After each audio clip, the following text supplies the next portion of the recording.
Let us first warn that the story you're about to see contains images that may upset some viewers, especially children. Violence has re-erupted in Libya. Libya. Libya. Human trafficking is one of the most serious human rights violations of our modern world and a threat to adults and children of every age on every continent. It involves the exploitation of people through force. Geographically, Libya is a major gateway for migrants, refugees, and asylum seekers en route to Europe. Human trafficking is strongly connected to migrants who face kidnapping and torture, sexual exploitation, and forced military service. Today, Libya is best known for its high human trafficking rate and as one of the most dangerous countries in the world. Human trafficking traces its roots all the way back to the Atlantic slave trade, where Africans were sold and forced to work under brutal conditions. In Libya, human trafficking begins all the way starting from its independence. In 1951, the United Nations voted for the independence of Libya. Under King Idris's rule, Libya was opened up to lots of foreign influence, allowing investments in their oil posts and maintaining diplomatic relations with America. Libya was a poor and young nation, dependent on the investments of outside nations. The government was not able to pay attention towards its citizens and provide the essential financial support for those in need of it. Lacking recognition, Libyans started to make money through corrupt and illegal methods, such as human trafficking. Then, in 1969, Muammar Gaddafi set up his own regime in Libya after leading a coup d'etat on King Idris. During this time, Libya was internally struggling to establish a firm power and began to lose control on its civilians. Low security measures and political turmoil allowed for human trafficking to occur. In 2011, the Arab Spring movement began, an influx of protests advocating for democracy that started in Tunisia and gradually spread to Libya, creating even more distress in an already unstable country. This created more opportunities for human trafficking. Infamously known as the Day of Revolt, Libyans advocated for the dismissal of Gaddafi's 4-decade-long rule. A rebel army formed against Gaddafi's regime, leading Libya into its first Libyan civil war in 2011. Human trafficking in Libya started to target children during its years of armed conflict. Children were kidnapped, stripped of their rights, and forced to serve in the military. Also, due to the ongoing armed conflict, there was little to no border control in Libya. Large numbers of war refugees fled the country, hoping to reside in another country with better conditions.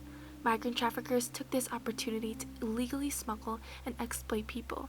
Traffickers would sexually exploit migrants, pushing them into prostitution or even forced labor.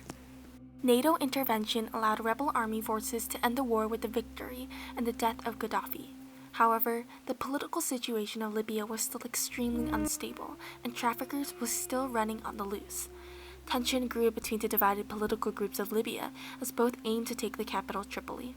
This launched the Second Libyan Civil War, a conflict lasting from 2014 all the way to 2020. Fighting between the UN-backed Government of National Accord and the Libyan National Army grew more dangerous, that needed as many soldiers as possible. With all forces deployed on land, migrant smuggling and trafficking by sea increased drastically as smugglers dodged marine security due to the war. These migrants got abused, starved, and even worse, sexually exploited. Yet, with the continuous unstable government, the issue resumes to grow. Libya, a popular crossroad for Europe, serves as a stop for migrants, making Libya a hot spot for smuggling and trafficking. Migrant trafficking is the act of taking advantage of people who want to escape hardship and find a better life.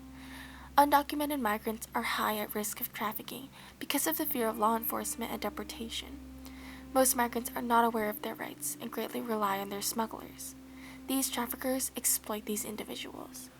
Between 2011 and 2015, there was an upsurge of illegal migrants that entered Italy through Libya at this time. Throughout their journey, these migrants faced the worst of the worst from their traffickers. A recent report in 2022 described the discovery of migrants held in warehouses in eastern Libya. These migrants were trapped in the warehouse for a few days to as long as 6 months. Inside the warehouses, they faced inhumane treatment. They were discriminated against as an ethnic group, beaten, tortured, and denied a rational portion of food and water. As shown, migrants face many forms of exploitation, such as torture, forced labor, and sexual exploitation. People falling every day because of hunger, you know? We see brothers falling down. We can't even help them. Every day, things getting worse. Most of the people we spoke to said that they were not being well treated. They were being violated and abused routinely. This is prison. They are taking us outside to work. When we are working, they are not paying us. So they're taking you and putting you to work? Yes, every day, daily. Even now, we have some people, they are absent. They are died, they are alive, we doesn't know. They are taken outside. When they are come enter here. So you're treated as slaves? Yes. These forms of exploitation continued. However, in 2017, sexual exploitation took a spike. She once dreamed of making it to Europe from Nigeria, a dream that was crushed in her passage through Libya, where she was held in a detention center and raped by one of the guards. Joy was 17 when she gave birth. Like Joy, those who are targeted for sexual exploitation are typically of a younger age, peaking between the age range of 15 to 17 years old.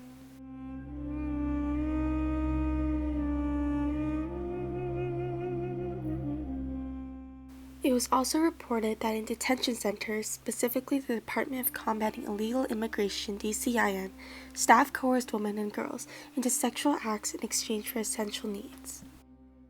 Human trafficking is a major concern for Libya. Libya's government procedures for undocumented migrants remain unclear and leave smuggled migrants stranded.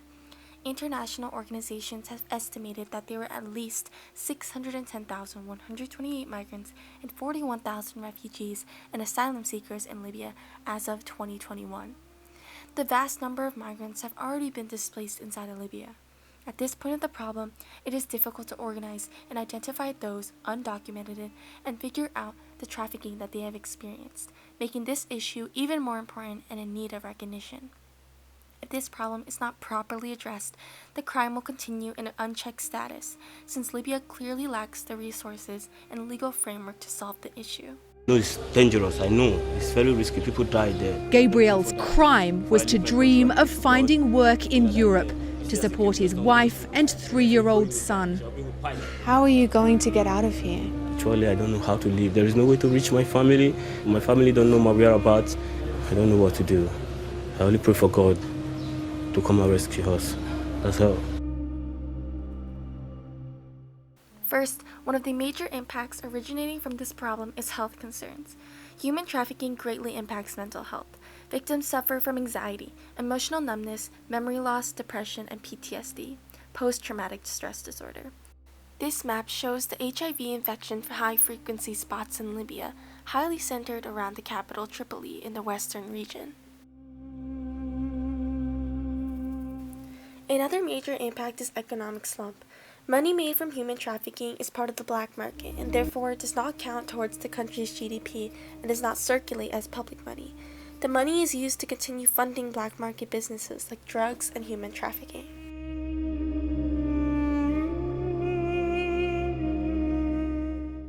Lastly, human trafficking affects global security. Human trafficking undercuts the ability of international institutions to interact. Through its associations with corruption, transnational criminal organizations, and unregulated migration, it threatens national security and public safety. The International Organization for Migration, an IGO, solidified operations in Libya in 2006. IOM aims to prevent the various forms of migrant smuggling and help communities through direct assistance. It consistently promotes international migration law and the protection of migrants' rights. Well, work has been, I would say, a success due to the fact that we have so many good people on the ground, the IOM staff. IOM missions proved to be successful as they provided thousands of migrants with core relief items, primary health consultations, and safe passage. In 2014, the European Union launched a Naval Force Mediterranean, also known as Operation Sophia. This goal was to intercept human smuggling and trafficking systems between Libya and Europe. The EU also situated coast guards and authorities to supervise migrant-related activity. However, it is important to note that these networks are widespread and have been going on for years. With the solidification of these secret routes overseas, it is difficult to locate these criminals. Unfortunately, despite all of these efforts, there are many obstacles that prevent this problem from getting solved. Many migrants are willing to become prey to human trafficking and subjugation if it opens up the possibility of making it to another country, secretly and illegally. The migrant trafficking network through Libya has already accumulated a huge profit. Up to $6.75 billion a year, it grows its popularity.